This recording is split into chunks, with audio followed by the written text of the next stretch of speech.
I'm going to start. So, good morning, everyone, and a very, very good morning to Ashutosh because he's joining us from London. He's woken up at 5:30 in the morning, 6:30. His dot ready sharp. He's there.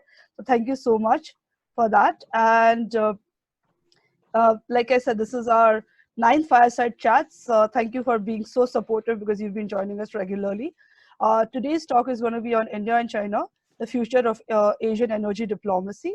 For this, we have Ashutosh Shastri, who is the founder and director of EnerStrat Consulting, which is based in London. Uh, Before I go on to Ashutosh's introduction, just a brief about us. A lot of you know, we hold these fireside chats every Saturday, 11 a.m. just to remember you guys to remember. But yeah, the idea originated, I think, because of the entire COVID situation that we all are going through the world. So for all of us to have a platform where practitioners as well as academics can come together, have a discussion, have a dialogue. So these are informal. Please free to put in your questions anytime, comments, just not questions, also your comments in the chat section. And I think a lot of you are bored with the whole story, but it's just that I'll just say that it was President Roosevelt who used to do these fireside chats during the Great Depression and World War II. That actually was kind of our inspiration, because it's the trying times that the entire world is together in this crisis. So it's just a way for us to bring different ideas together. Like I said, we are an open forum. We have people suggesting whom we should be getting on this forum. We've had those, and we've reached out to a few speakers who've agreed to come. So we have a great lineup in the coming weeks also. So do we check our LinkedIn and our other platforms. We are here to involve young professional, early career professionals also, to give you a platform to come discuss ideas, research ideas basically, or if you want to brainstorm on the current research that you have. Uh, so execution of the idea, just creating this knowledge repository, these fireside chats that we have on a weekly basis, and obviously we have the YouTube channel for you to, we know that all of you can't attend, all of us have commitments, so that's why the YouTube is there.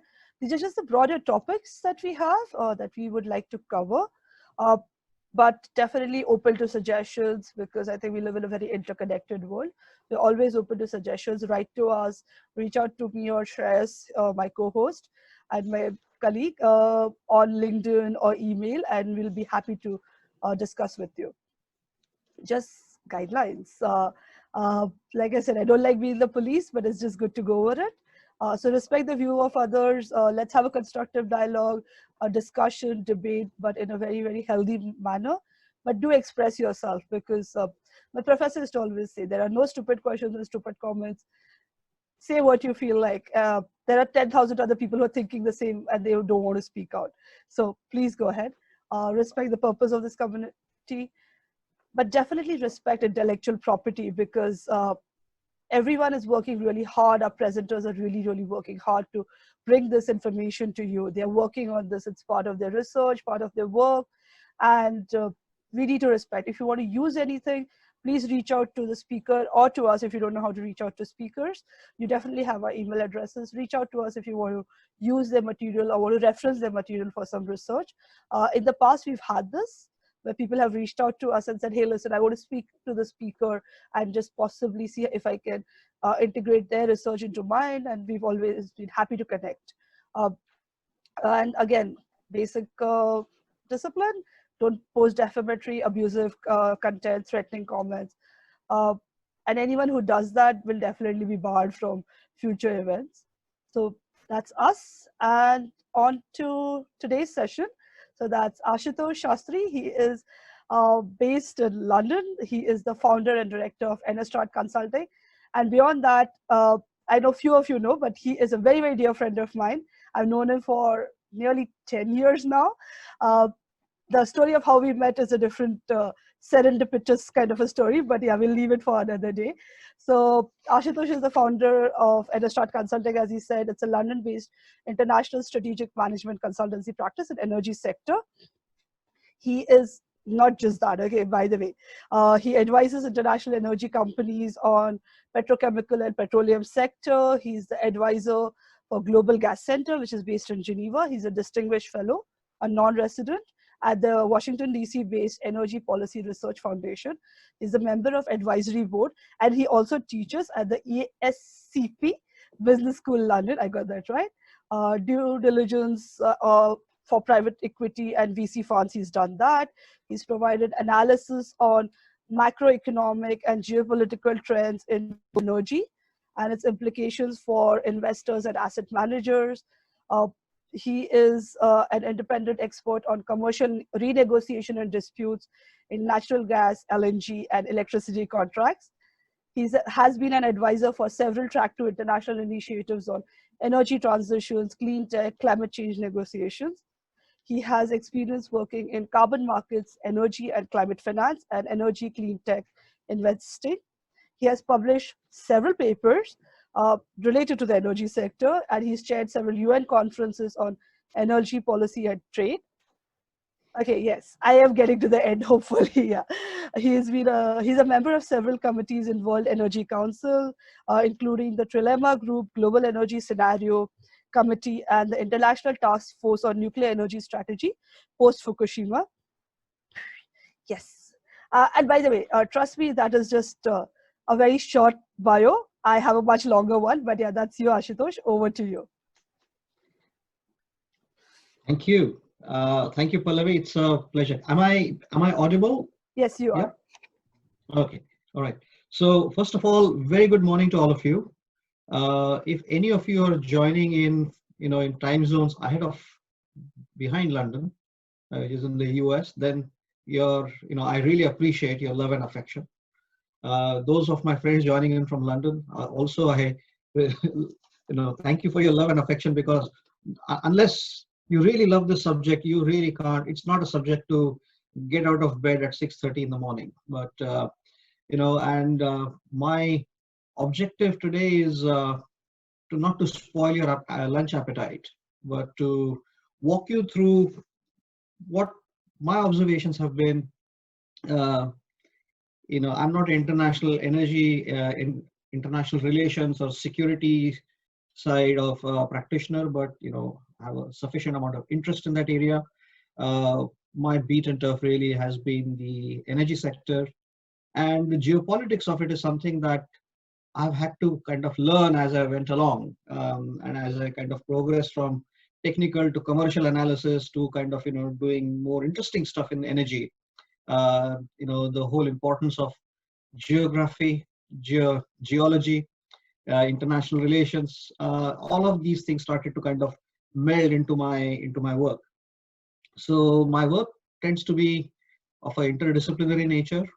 This is a really open conversation, and the slides that I'm going to show you were actually prepared. Many of them were actually prepared in around end of 2018, early 2019, when a part of that was used to publish paper for the Institute of Energy Economics of Japan, who, by the way, in collaboration with the government of India, run a very important dialogue in Asia, which is called the Producer-Consumer Gas Dialogue.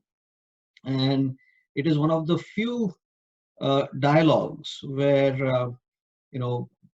the Japanese government, the United States government, the government of India, many other national governments, along with producers and consumers, participate on the same platform. There are not many where you have government, buyers and sellers, possibly even regulators, participating on such an international platform. So it was published at that time. So some of the data is a little bit dated. I've tried to include the latest data where it makes sense.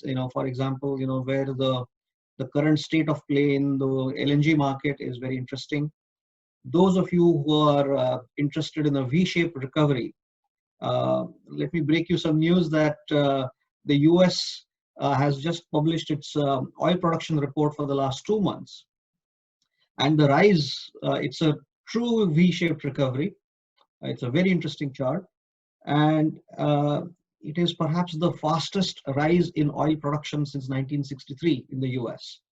So whilst we are in the midst of this doom and gloom, it appears as if even the third attempt, this time, by the coronavirus to kill off the US shale gas industry appears to not have worked.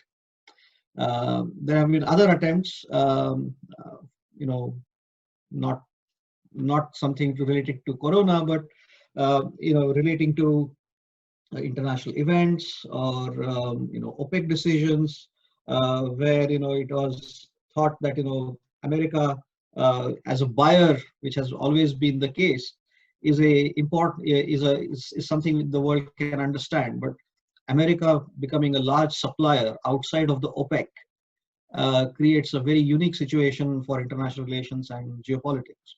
So before we kind of delve deep into that, let me first try and share my screen so that you are able to see the file. And now I have to. So is the screen visible? Yes. Yes. Excellent. Excellent. So now the task today is not to kind of make a futuristic speculation about what that future of Asian energy diplomacy is, but what I'm going to walk you through is some stories really as to how the strategic culture within the petroleum industries of India and China has developed. What has been the strategic footprint or the personality of the oil companies and the institutions that are involved in the industries in this space. Where do they come from? As India became independent in 1947, started its own nationalized oil and gas industry in 1947. The Chinese created the Ministry of Energy in 1949 after the revolution. And so there has been, in a sense, they started more or less at the same time.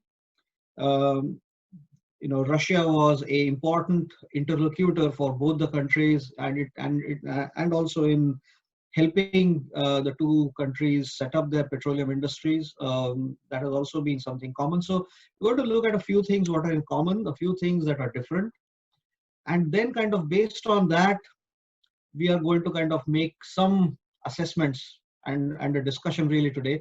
I'm equally interested in learning what the views in the audience are, because I think that's the most important thing.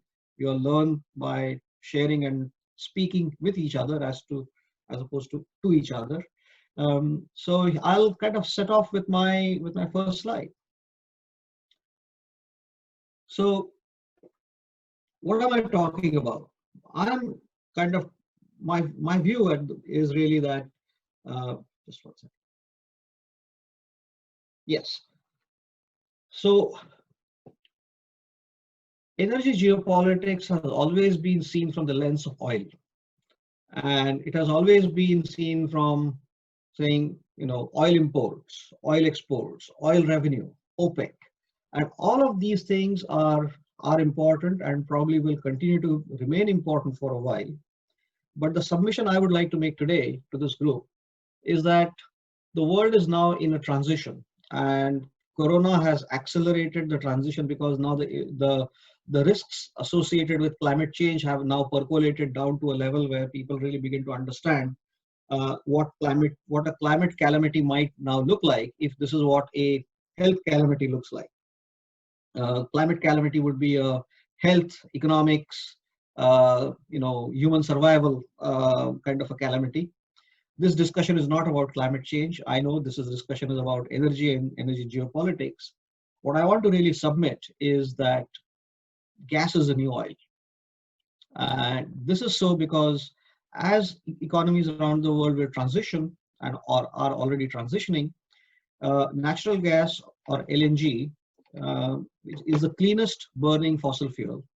And for a like-for-like replacement offers you about 35 to 40% straight away a reduction in your carbon emission footprint. So replacing 1 unit of energy using coal to that of oil will give you about 45 to 50% reduction in your in your carbon footprint straight away. So the transition to a low carbon economy is going to happen not entirely on the back of renewable energy of wind and solar. I know India is developing quite a lot. It is, it is between the tropics. It has created the International Solar Alliance, which doesn't seem to be going anywhere yet, but that's still very early days. And I know that there is a lot of interest in renewable energy. We will see some numbers today, but renewable energy probably, even at the best case estimate, will probably contribute to no more than about 30 to 35% in global towards global energy consumption. This is the best case estimate by 2040 or 2050. So the question then becomes, what is the rest going to be filled up by? Is it going to be nuclear? Is it going to be gas? It could be nuclear. It certainly will be gas. It certainly, coal will continue, oil will continue, but in a smaller measure. What makes gas the new oil is the development or the maturing of a technology which is called the LNG technology, liquefied natural gas. Very simply, what is liquefied natural gas? It is exactly the same gas as natural gas. It is compressed 600 times at minus 161 degrees Fahrenheit, where it kind of becomes liquefied. And because it's compressed 600 times, you can fit large amounts of gas into an isometric container and put it on a ship, and that ship can then travel much longer distances than a gas pipeline. Typically, economics suggests that if the distance between the supplier and the end consumer is more than 1500 kilometers, you're probably well off designing an LNG system. And therefore, what LNG does, it connects faraway resource markets to supplies. So if gas is found in remote parts of the world where there are not many takers for it, it can be liquefied, put on a ship, and sent to India or China or Brazil or one of the larger economies where there is much more bigger demand, and it can be consumed there. So this is a slide I've taken from the International Gas Union's report 2020. It's recently released. Those of you who are interested, I would point you to www.igu.org, which is the website for the International Gas Union. And they are the international body who are, again, a very credible source of energy data, just as the Energy Information Administration of the US is, or the International Energy Agency is, or the Petroleum Planning and Analysis Cell of the Ministry of Petroleum and Natural Gases in India. So I'm using some of their data in my presentation today. What is most interesting is look at the left-hand side of the slide, and you will find that the difference between a number 1 and a number 2 supplier in the world is now very minimal. And by 2025, it is, the current assessment is that Australia will have pipped Qatar to the post to become the largest gas supplier in the world.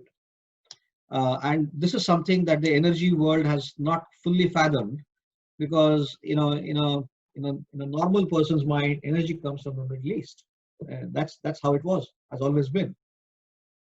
Energy coming from the US, energy coming from Australia, that's new. These are new characters. Their politics is different. Their economics are different. So that's the first thing to know. The second thing most important is the US overtook Malaysia as the third largest exporter. Now this is the biggest turnaround story, and this is why gas geopolitics now begins to matter. Is until 2001, 2002, US had 4 LNG receiving terminals historically, and up until 2001, 2002, the number of proposed receiving terminals, because US was going to be importing a lot more gas than was imagined, it was estimated that the US needs probably another 20 more LNG receiving terminals to be able to receive the gas. What happened after that is phenomenal. The shale gas revolution that kind of emerged in the US created a situation where the US, from being a net importer of energy, has now become a net exporter of energy. So the US has now become the third biggest supplier of natural gas. So this is a very different changing world. This is not the world as we have understood it, or as a very famous British cartoon you might recall, Pallavi, is the world is not what it used to be, Harry. The future is not what it used to be, Harry. Anyway, so that's the situation on the left-hand side, which is the supply side of things. And on the consuming side of things, things are becoming even more interesting.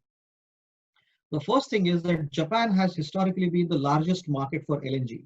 And the reason for this is very simple, that the LNG industry actually came into being when Japanese government, with its security of supply concerns, decided that they had to rely on gas imports. And so they took a bet in 1959 and did a first transaction, a test transaction with the UK to liquefy this commodity called gas, put it on a ship and get it to Japan. So Japan has been actually and the reason why the producer consumer conference also is traditionally held in Japan is because Japan has been involved in the conception of the LNG industry as we know it. So it is the largest or the biggest market in the world.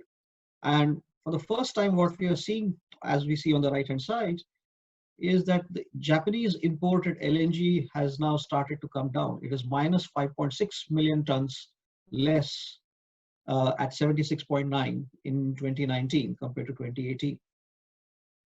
And China is now picking up very quickly to arrive at 61.7 million tons, up 7.7 versus 2018.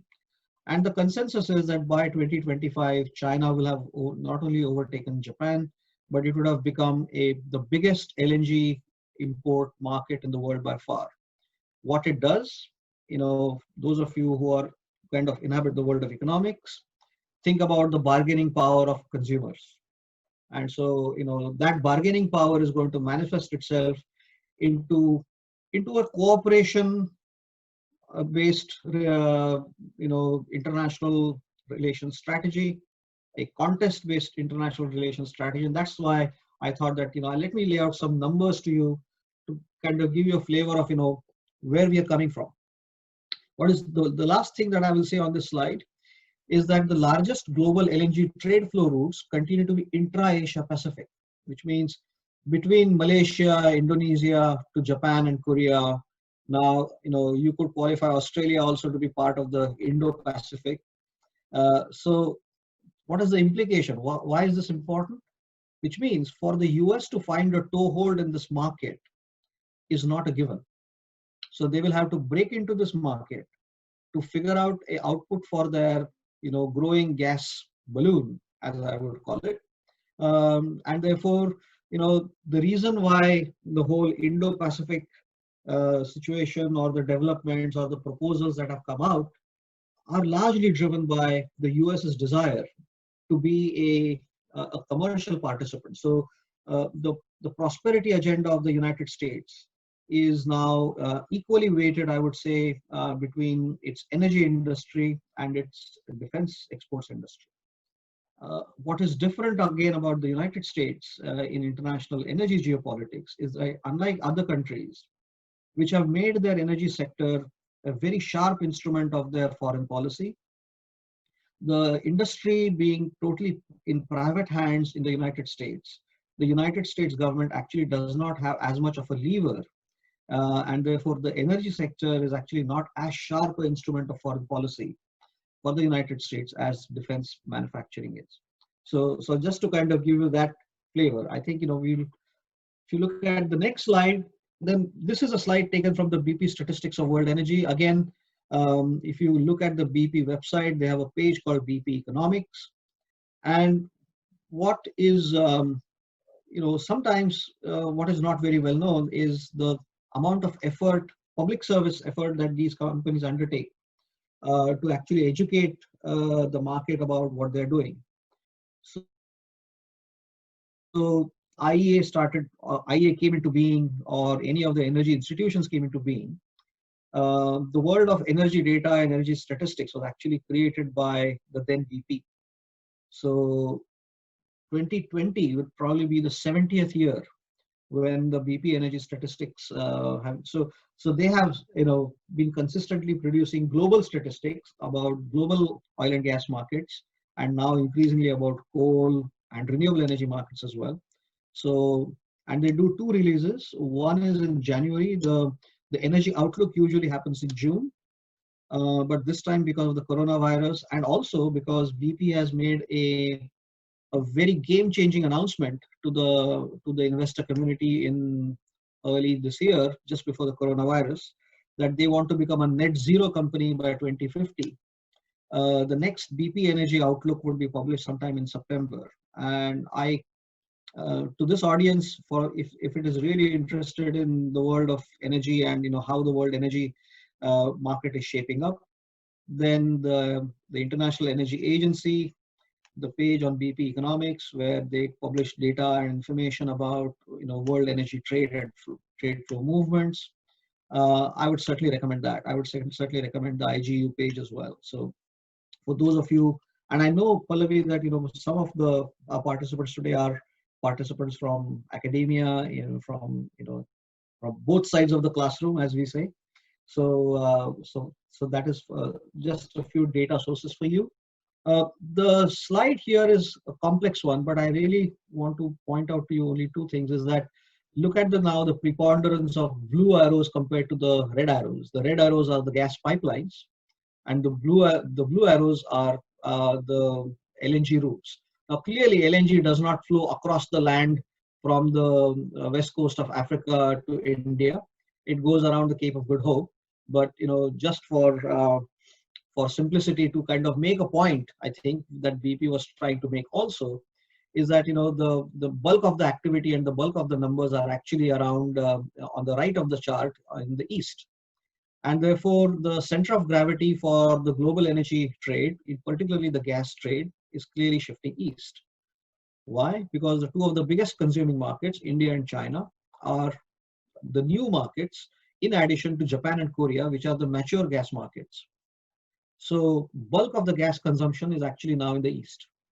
And this kind of creates some very interesting contests, cooperation opportunities for China and India.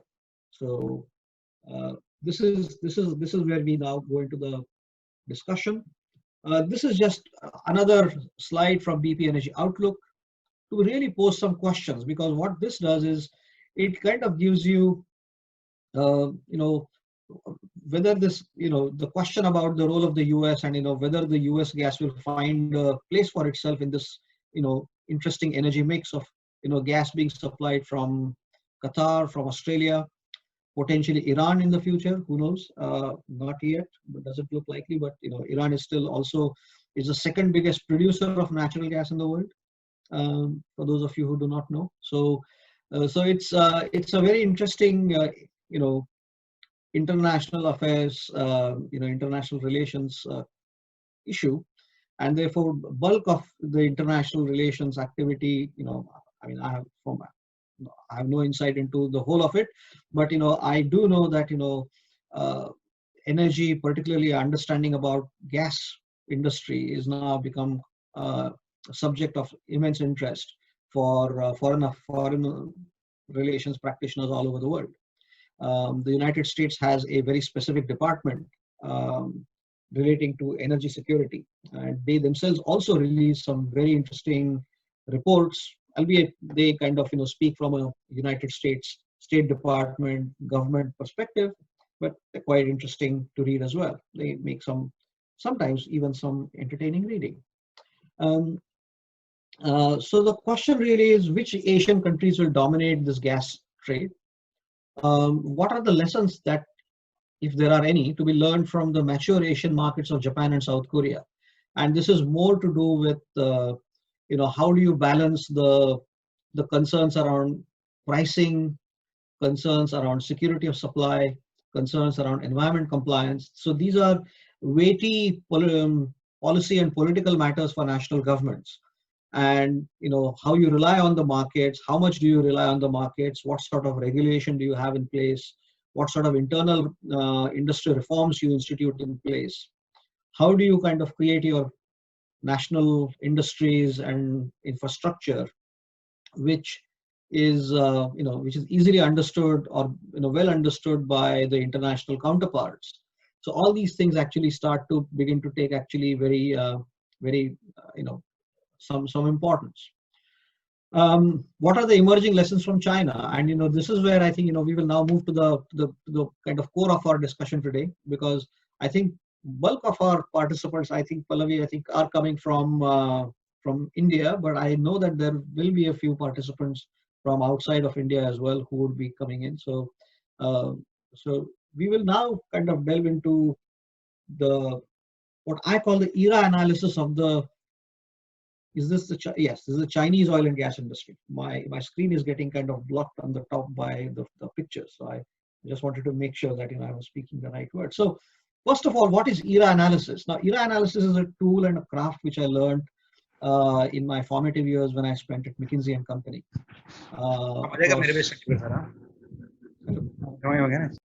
Hello.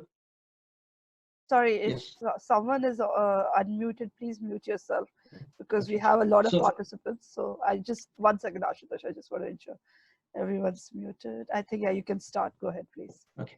All right. So how is this, you don't kind of just decide what are the years and then put together a slide like this, but essentially this is this becomes the end result of a whole lot of reading, conversations, interviews, analysis, because what you see are the points mentioned in the detail could actually become stories or issues by themselves, which are topics of independent study by themselves.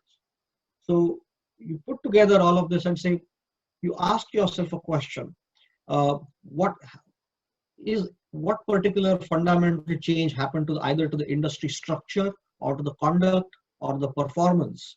And based on that, you kind of say, well, you could qualify this as one era, a second era, or if a new regulation came into being or a new policy decision which fundamentally changed the character of the industry, then those would qualify for the inflection points. And that is how you kind of break it up. So in my view, I think 1949 to 59 is one kind of formative era. 1960 to 78 is again a theme.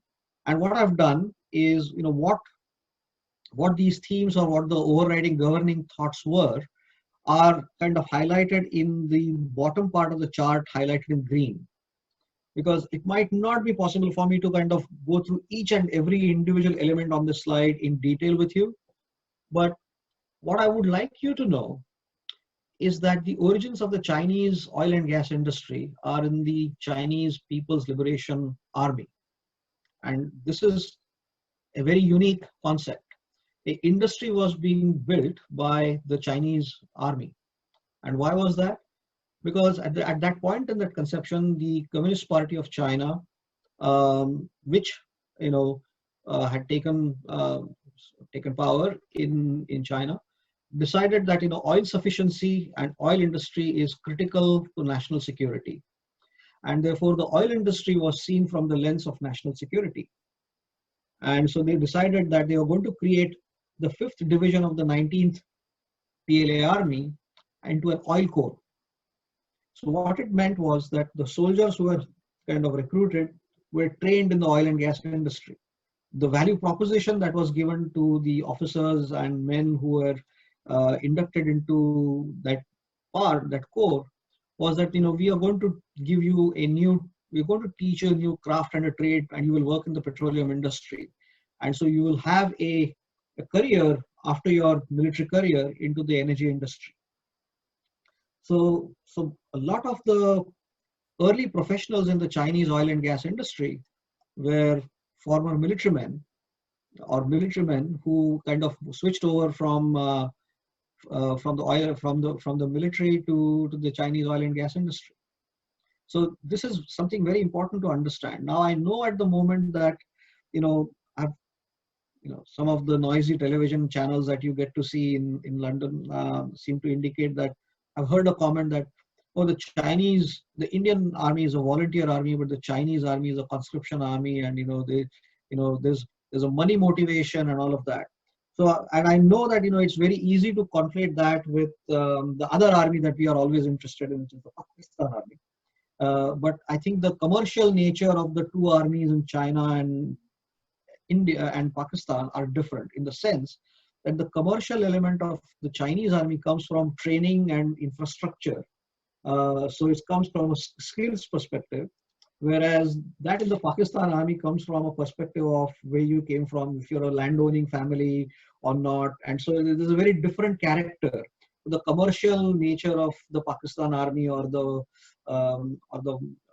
Fauj Foundation of the Pakistan army, which is, there is no such Fauj Foundation in the Chinese army.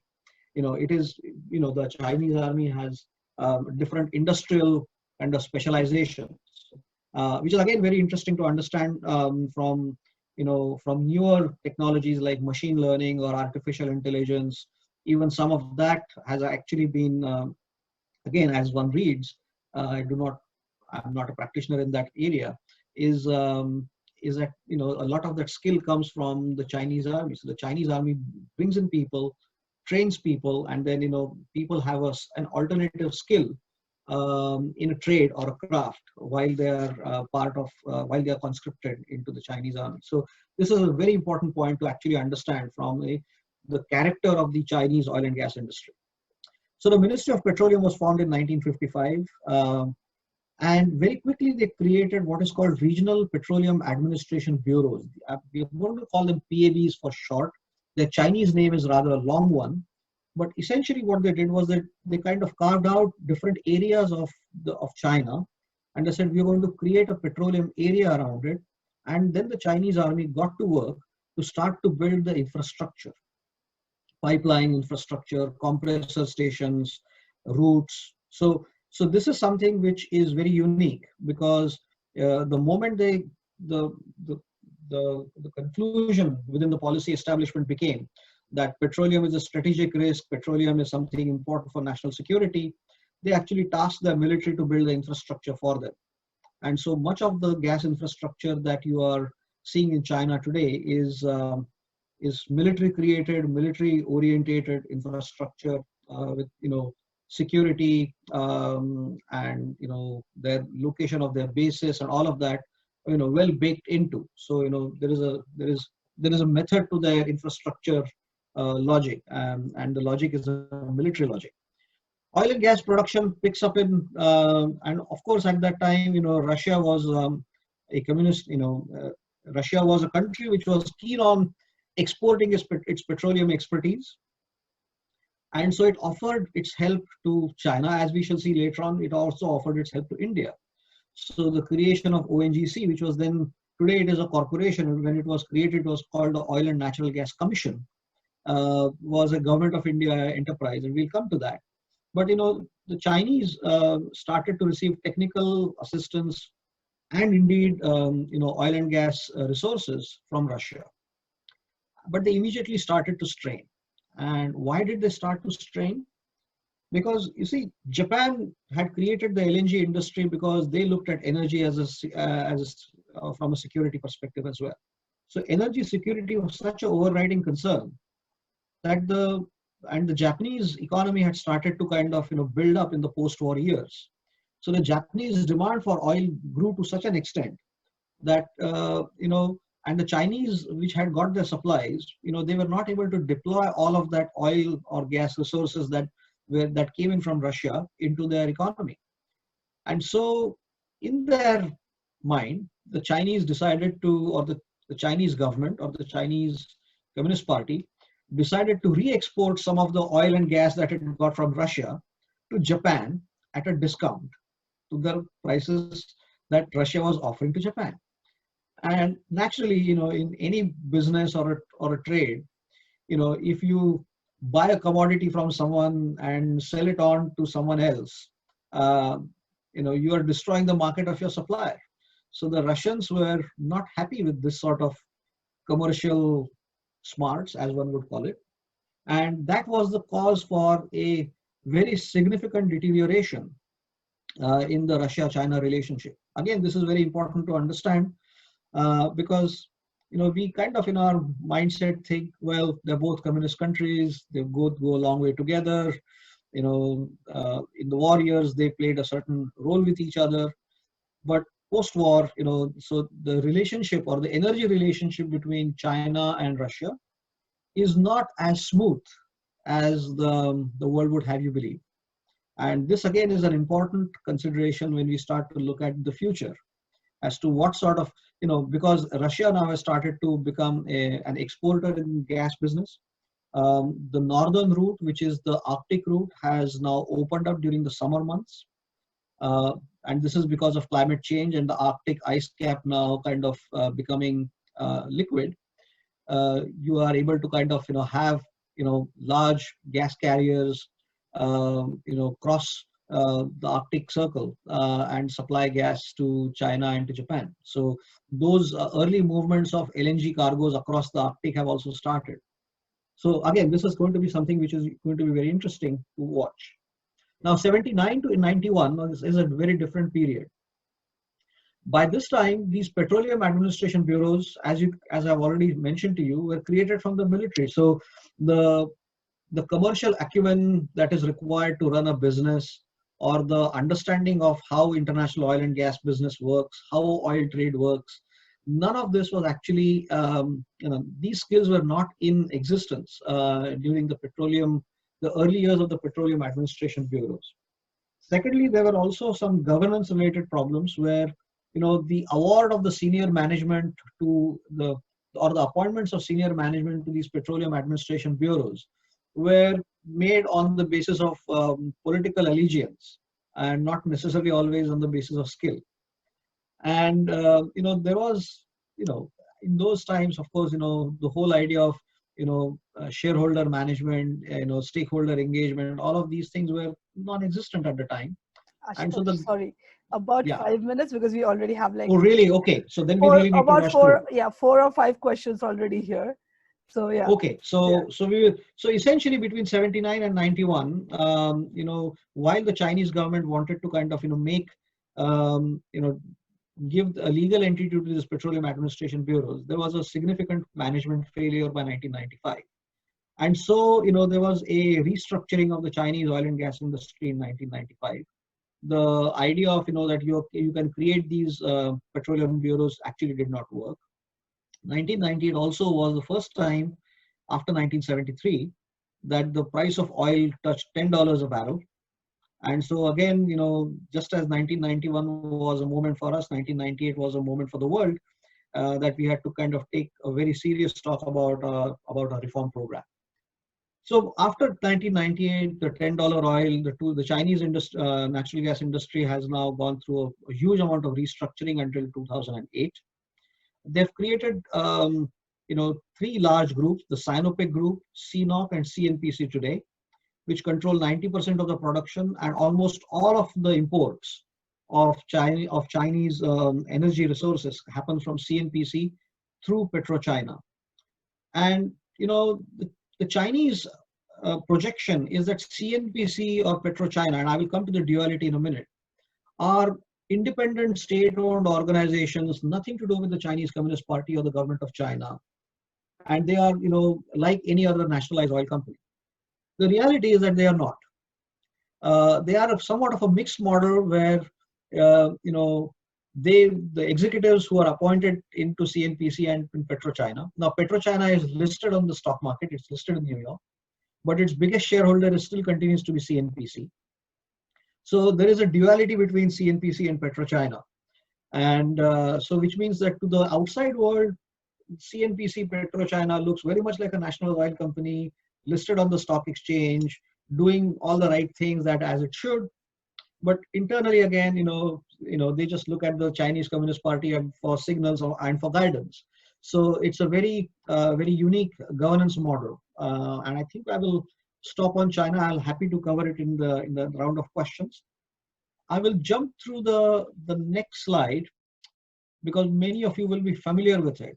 But essentially, again, what is interesting is that the years more or less match.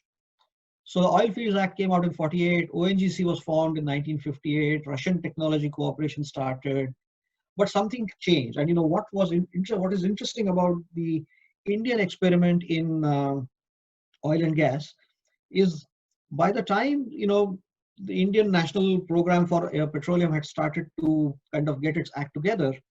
In 1953, there was a coup in Iran, and this was important because most of the oil products, at least the products for that time, used to come into India for marketing from a refinery in Iran at Abadan. It was the Abadan refinery. It is still on the petroleum map. It's a very interesting refinery. And the early products that came into India used to come to the Indian affiliates of the international oil companies, the then Shell, BP, and Exxon, who were in India. And what happened with the military coup when an elected leader in Iran called Prime Minister Mossadegh was toppled by the Iranian military? It brought into very sharp focus the role of the then company called the British Anglo-Iranian Oil Company. Today, that company is called BP. So, for any national policy maker, suddenly the international companies became a risk, saying, they could either indulge in predatory pricing, they could have more, exert some of their monopoly power, but generally there was a much heightened xenophobia about international oil companies in the early years of oil industry. We see that xenophobia coming in a different way today. But the xenophobia about the role of international oil companies, at least my experience, even to this day, is kind of just beneath the surface in India. Still, it still hasn't gone away. And it's important to make this point because the character, equally in the case of China, that the character of these companies and these entities do not change so very quickly. 2004 to 2016. Now, this is again from 91 to 2003. So, 1975 to 90 were the kind of golden years. There was not much of a performance pressure. Whatever ONGC produced was found out. No one really bothered about their costs, about their competitiveness. Much of the oil that they found was easy oil, Bombay High, Cambay Basin. You had just to go there and you would find oil. So, India still does not have the experience of, exploiting difficult oil. That happened in 2004 when for the year 2004, the single biggest discovery of gas anywhere in the world was the Reliance KG Basin D6 oil field. So that brought India onto the global map. And then, so policymakers since early 2000s have been fixated on ideas saying, how do we connect India to the world gas market?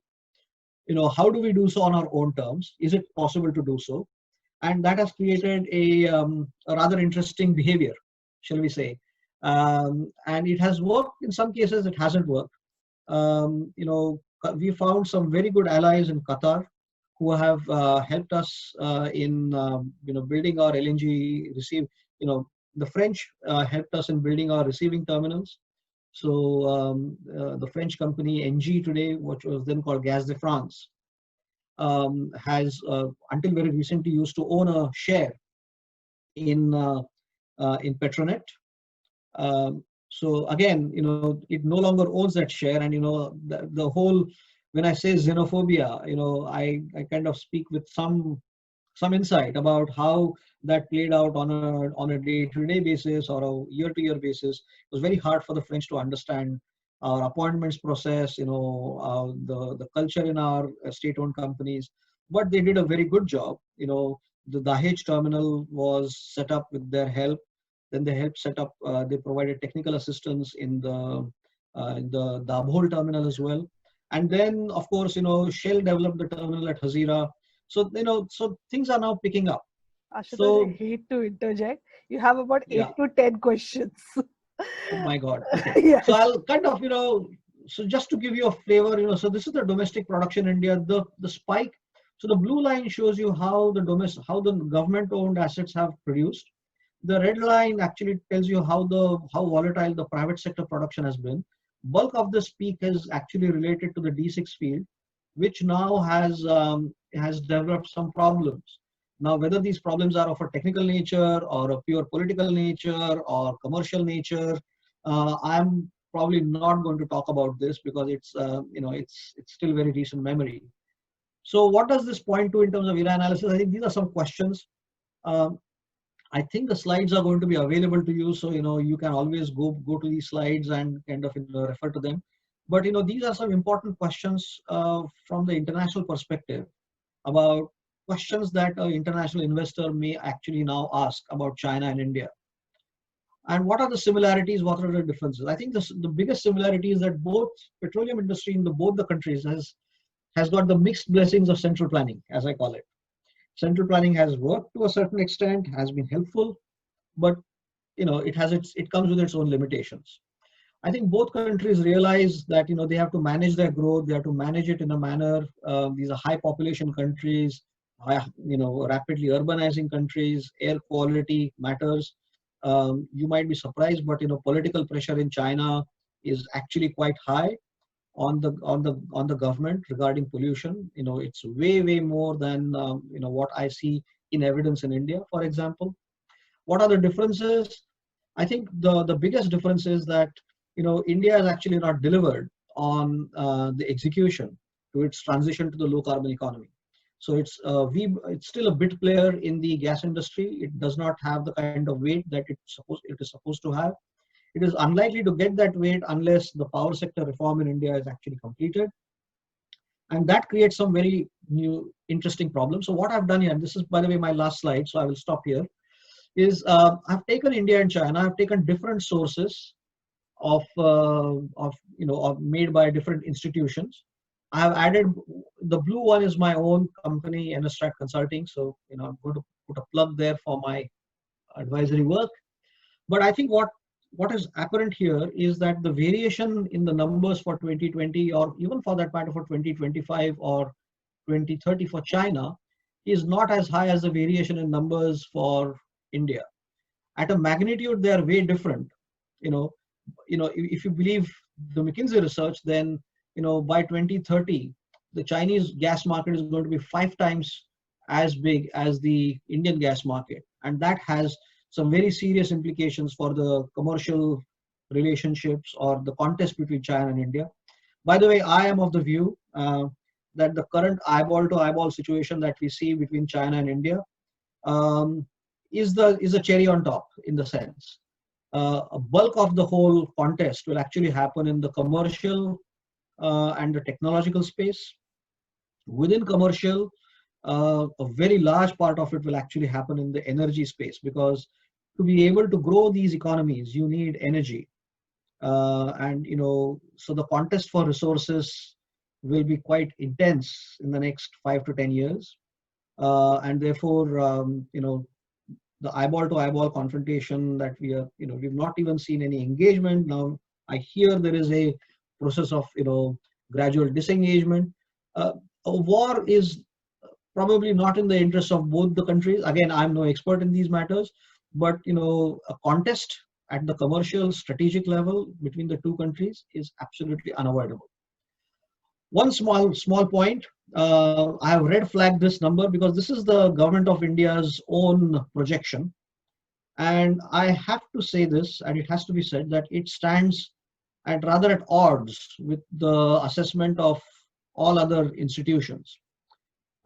So it begs the question. I don't know if anybody from the government of India is going to be here to offer a clarification. I have asked this question many times, and I have received many smiles in answers, but not much in terms of substance.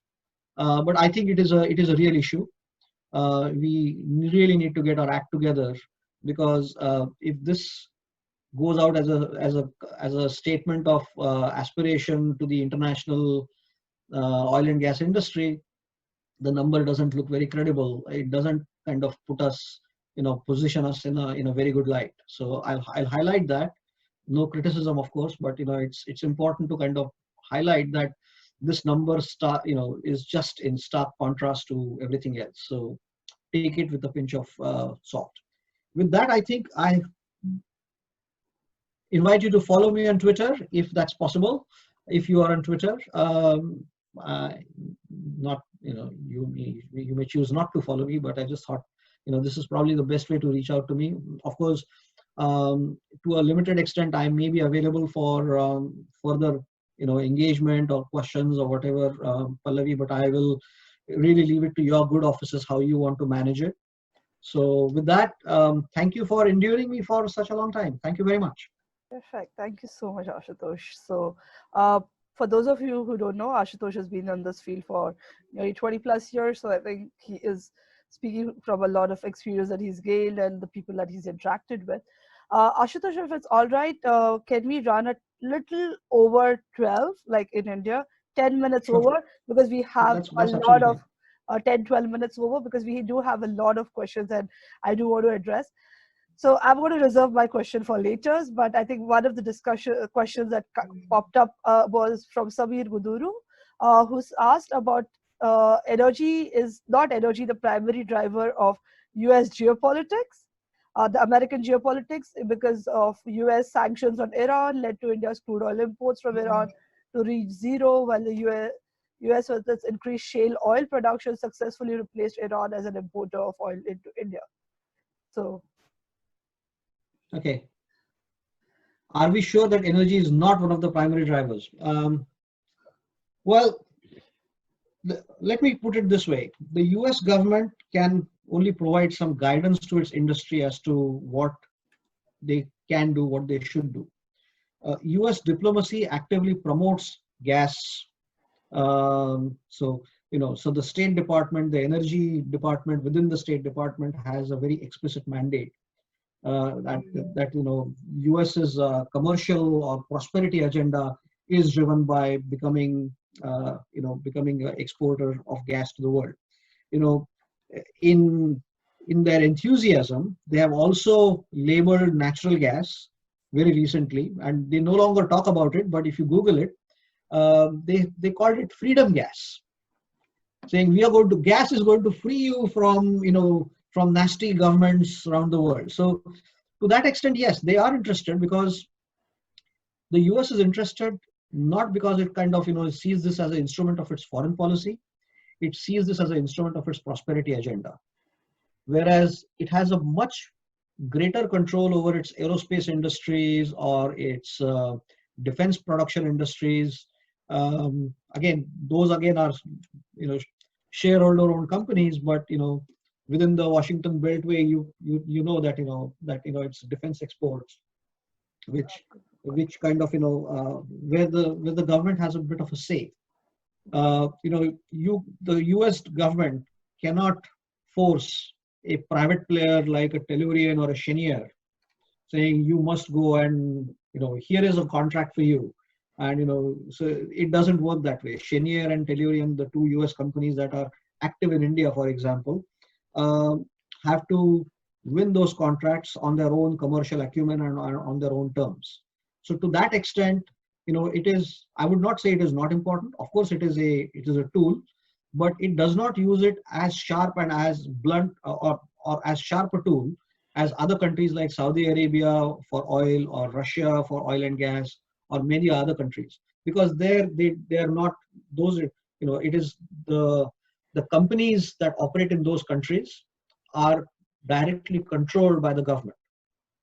So tomorrow it is easy to imagine, or easier to imagine, if CNPC has some privileged access to discounted gas flows as a result of some government-to-government contract.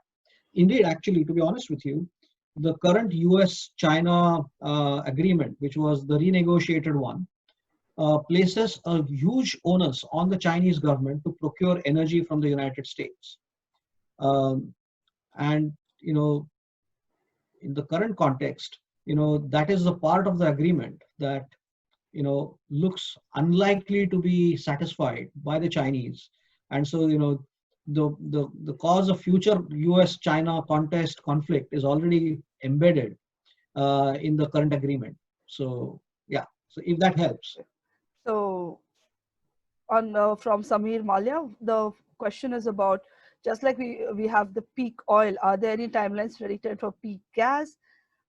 So wherein the supplies which are commercially viable, recovery will Okay. cease to exist? So first of all, I would challenge the notion of peak oil. It hasn't yet happened because, and we can talk a great deal about peak oil, but one of the important things about peak oil is that peak oil theory did not take into consideration the role of technology. So as you have more and more technology, the same oil and gas assets which are currently producing, which were thought that they had tailed off production, are continuing, which is why even in the UK North Sea, which was discovered in the 60s, it was thought that the North Sea would stop production definitely by the 90s.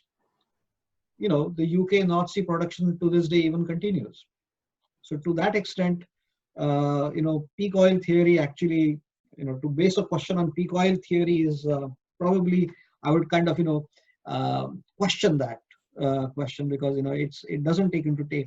But having said that, I understand the wind and drift of the question. And no, there is no peak gas in sight.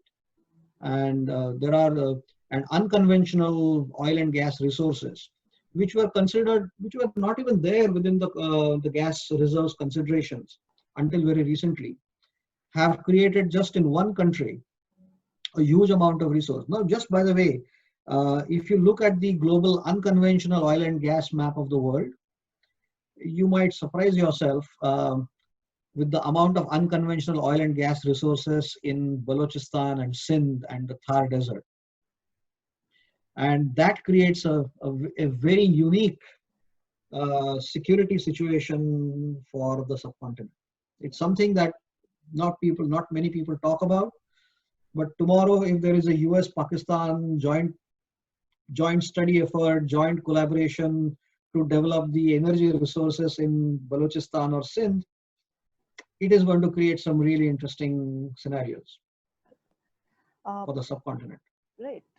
I think you've already touched on Russia, and Russia has been like a overarching player here in this entire gas industry. So we have a question from Kurnika, which speaks about, do you think Arctic will become a major source of natural gas? And because of the Russian proximity to Arctic, what will it become a major player in shaping the Eurasian energy geopolitics? Well, in theory, you can never say no. But those of you who have traveled to that part of the world, it's a very harsh environment for exploitation of oil and gas resources. I've seen some of the Russian gas fields, and I was invited very kindly in the peak of summer, so that it would be a bearable environment for me to. But it is first of all, it is operationally a very challenging area. The climate activism and the sense of responsibility that these companies carry, because at the end of the day, these companies are again shareholder-owned companies. They have to manage international shareholder expectations. And then there are the acute geological challenges. How do you actually carry out that kind of exploration at that kind of, because very high temperatures beneath the sea, extreme cold conditions outside. So it's not, even geologically, it's a very difficult terrain to operate. So yes, if you look at the map of the world, the resources are there, but there are much lower hanging fruit to go to before you get to there. Let's put it that way. So yes, but Russia has got a whole lot of other resources that it can bring in Western Siberia that it can bring to bear. That's true.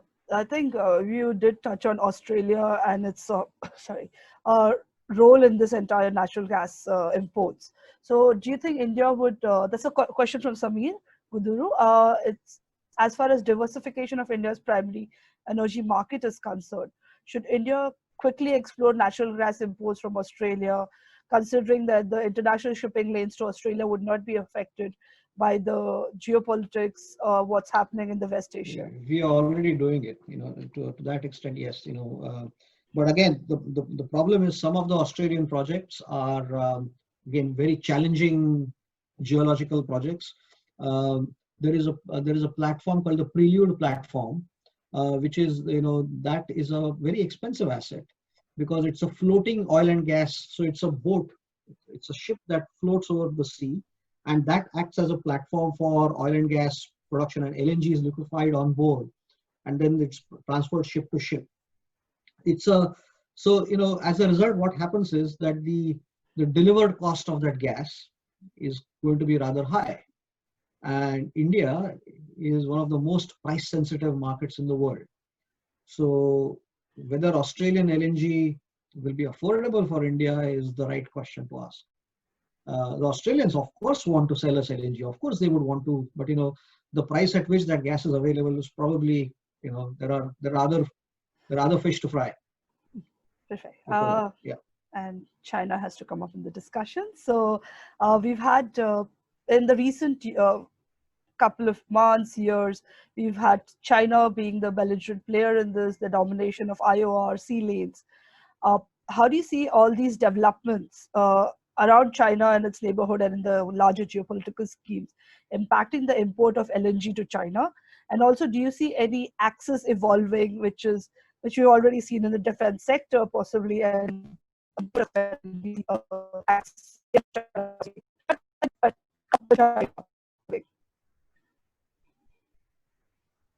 Can you hear me? Yes, I can. Did you hear the question, Ashutosh? No, I think the latter part of your question. I don't know. It happened just to me, Okay, but just I could. To sum it up, I think what do you see China's role going forward in import of LNG, especially given its relations with its different neighbors? And do you see any kind of alliance which is evolving against China's rise in this sector, LNG especially? Okay. Yes, I mean, by its sheer weight in the market, China is probably going to be able to extract a better price than anyone. So it will, its bargaining power in the gas market is going to be quite high. Everybody wants to sell into China. The delivery routes will continue to be through the Straits of Malacca, but the Chinese are, I don't know this, but what I do know is that they have a position in Gwadar, and they have a position in Djibouti. Now, you could imagine a situation where, in order to placate or give comfort to its suppliers, if the Chinese say, well, we'll take title of our gas mid-ocean in the Indian Ocean, and then we will bring our gas, from there, it's possible. But to a large extent, the bulk of the gas that will come into China will now probably come via the Panama Canal route. So the Panama Canal Authority actually has created a channel, and now LNG. So LNG, the Atlantic and the Pacific markets are now connected through the Panama Channel. So to that extent, there will be a release of the pressure on the choke point of the Straits of Malacca will come down, but that's the theory. The sheer volume of gas growth that you are seeing, which means that that geographical area will still remain to be of immense importance. But what is even more interesting is the pipelines from the Bay of from Tibet, or the Belt and Road route. Now, to the extent that one can make a point in these presentations, I have often made this point, particularly in a presentation by one of the Iranian companies, who very cavalierly showed that gas pipeline maps, crisscrossing China and crisscrossing Jammu and Kashmir and going into China. And the answer that I got was that, look, this is the map you're working with. We understand that the actual political map, as far as of the region, particularly with India is concerned, is different. So there are these pipeline projects. It is, but at the same time, there is also pipeline supplies from Russia to China. There is a very large development in Western Siberia, which is connected to a very dedicated pipeline called the West-East gas pipeline. And so a large part of, not a large, but, a very substantial part of Chinese gas imports will come as pipeline imports from Russia. Some of them will also come as as LNG imports from Russia. So in the northeast of Russia, just above Japan, Sakhalin Island, for example, Shell has got two large projects, and those two large projects are actually dedicated to serving the Chinese market. Some residual gas from there might flow into India. If some of you might be familiar that ONGC became a shareholder in Sakhalin 1, but they are an equity shareholder there. But whether that has given them any insight or benefit to actually bring the gas into India, it hasn't worked out yet. Because even if you're a shareholder, the gas is still going to be available to you on commercial terms. And as I said, Indian market is extremely price sensitive. So, and that probably also explains the wide variation in the numbers in India. That the demands forecast that the government of India has made, they probably have assumed a certain price point, which might be unrealistic. I mean, we did get a very good price from Qatar in the first 5-10 years, but even Qatar's patience with India is now running out commercially. All right. I think we have a few questions on nuclear. So I think, do you see the energy generation from nuclear sources grow as the technology catches up? Yes. Another would be considering the improvements of nuclear energy and safety improvements. Are the government looking at this as a viable option, or the social stigma around nuclear still continues? Well, this is a topic by itself, and China's commercial nuclear strategy is perhaps a separate topic of discussion, or maybe a future Pathfinders discussion. I'm happy to. I'm not kind of pitching or angling for one more opportunity, but the Chinese nuclear development is again actually fascinating. What the Chinese are now looking for, they are already building their reactors, and the nuclear power is growing in a very, very big way in China. Where the Chinese strategic interests now lie are in actually getting an international commercial reference for their nuclear plants. Because giving an international commercial reference to the nuclear plants gives them the best option of communicating to the world that our nuclear is safe, our nuclear technology is compatible with everyone else's. It might look very similar to a Westinghouse technology, but we'll not talk too much about it. So that is there. I think in the transition to answer the wider point, the transition to a low carbon economy is possible, and you could argue that, well, with nuclear and with renewables, you can transition to a low carbon economy, and therefore you might. And this is what the climate alarmists or the extreme versions of Greta Thunberg tend to argue.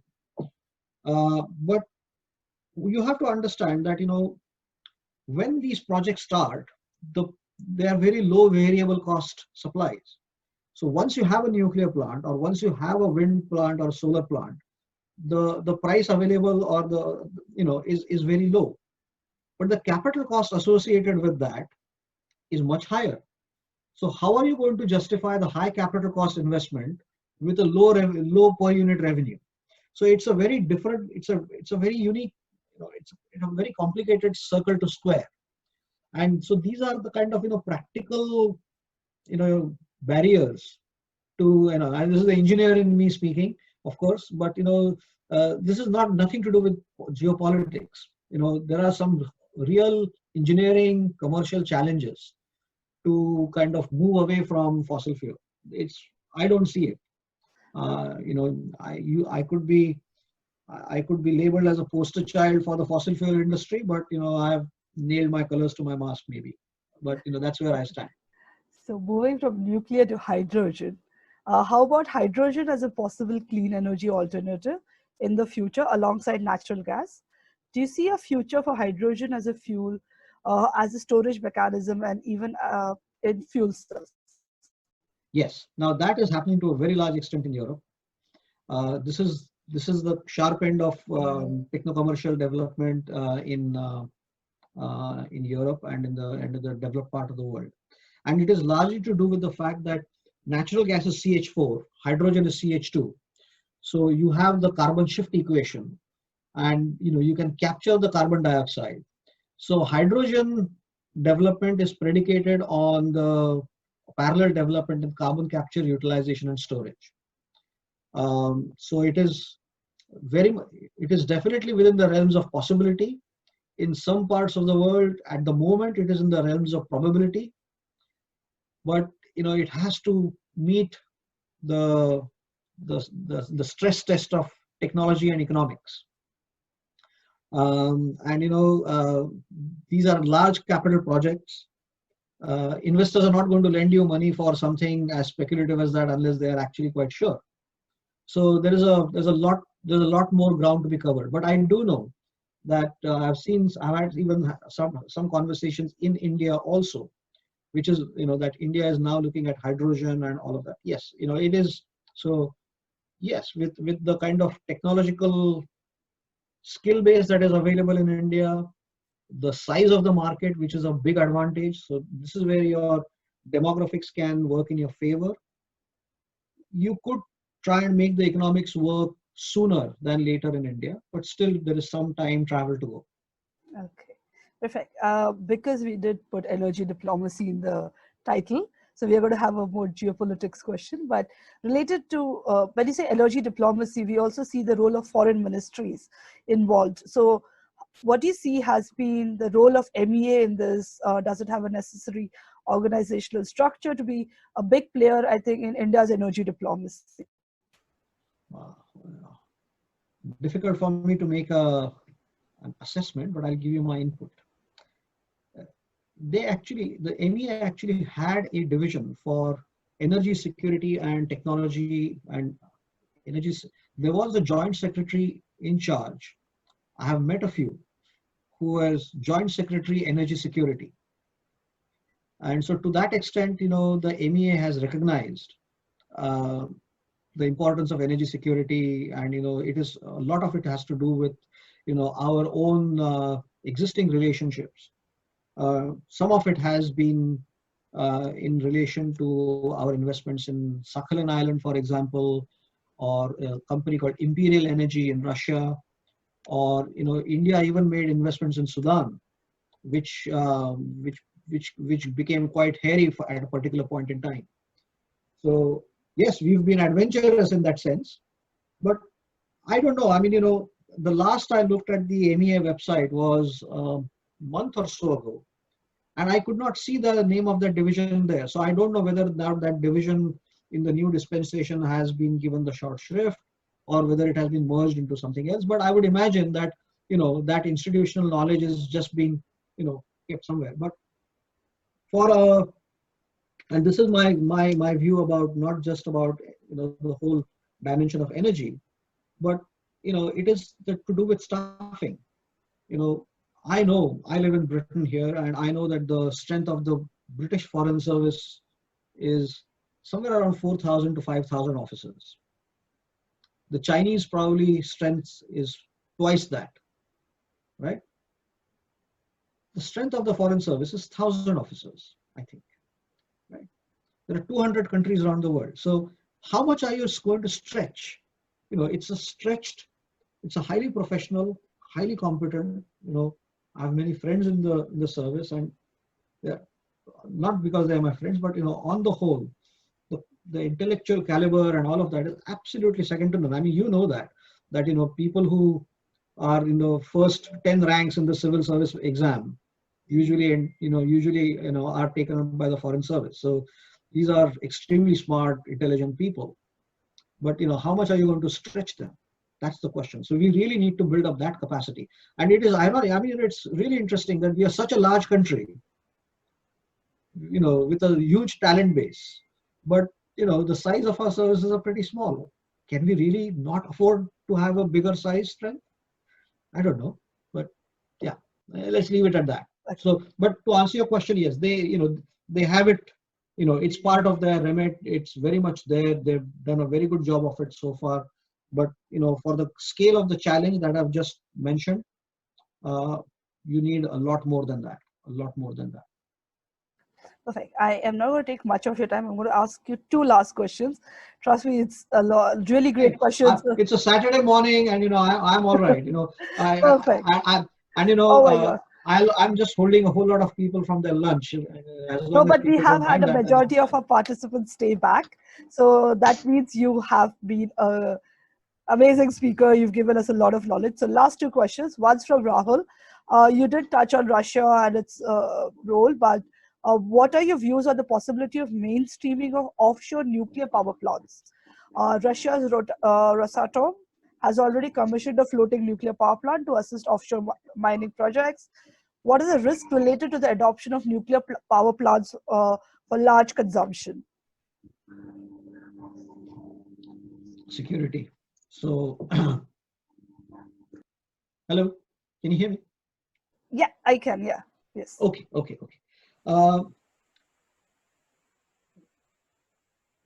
why would is the question I would pose is, by locating a nuclear plant offshore, are you making it less vulnerable to any attack?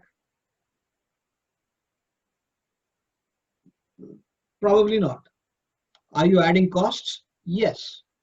So, yes, I know about the Russian floating platform, floating power stations and all of that. They've all been kind of discussed before. Nuclear, I still hold judgment, because again, how is the uranium supply going to happen? You're just adding a whole lot of layer of complexity to a in the Rosatom case. In some cases, where you are, it might actually be true that you are, able to offer more security, because where you have a situation where the land mass available is much smaller, it's a lot more dense, like Japan, for example. And then you can have, and where the security concerns are in a sense contained, you could have, there are certain parts of the world which would go in for a floating nuclear plant. But I'll tell you what the world is actually now going towards. It is actually going towards floating LNG stations, so regasification terminals. Earlier, the whole model was that you find a location in a port, you develop the port, and within the port you have the breakwater, and within the breakwater you have a LNG terminal, and the ships come there, you connect it to the gas grid and happens. But let's say the economics of the floating regasification, what is called FSRU units, those are very competitive, and where you have a situation like in India, where the end destination, the size of the market is actually quite large, but the buildup of the market is going to happen in a very gradual way. Then the floating regasification platforms play very well a role, because they can, you can move a floating regasification platform from Dabhol to Kakinada, for example. Because why? So you could actually have two floating LNG regasification platforms in India to cater to the emerging part of the market, which means that till such a time that the port is the fixed infrastructure is created in the port, you could have a floating terminal. And by the time the fixed infrastructure is created, the floating terminal has done its job, moved on to a different location, and start to build it. So it will be of great use in ramping up capacity in regasification. With nuclear, yes, Rosatom has done it. We could have done it too. I mean, we could easily take our own BARC power station, and the Indian PHWR technology, for example, is actually a very good one. I'm a little bit surprised again. It is a question about the MEA and capacity that we said, that in the post-Fukushima, and I was on, as you mentioned, that I was on the post-Fukushima International Task Force. Why did we not promote our 700 megawatt PHWR as a solution in a post-Fukushima world? Because our PHWRs actually have remote closing and remote operations capability. So a Fukushima-like situation, that reactor could have been controlled from a remote location. It was a great product proposition at that point in time, but I never saw a presentation by the Indian nuclear company saying, here's a reactor that we can offer to the market. So yeah, I mean, there's a lot of experimentation that goes on, but very few of these pieces of kit actually find their way into the market. Okay, last question is from Prasanna Gargava. I think it's related to the whole storage and transportation of gas. Solar, like you said, you can set up a dedicated and independent plant. Do you see the possibility with economic gas storage distribution? Yes, unequivocal. In fact, I mean, it's a hilarious situation, to be honest with you. Most of Indian industry is in the hinterland, and these industries use liquid fuel.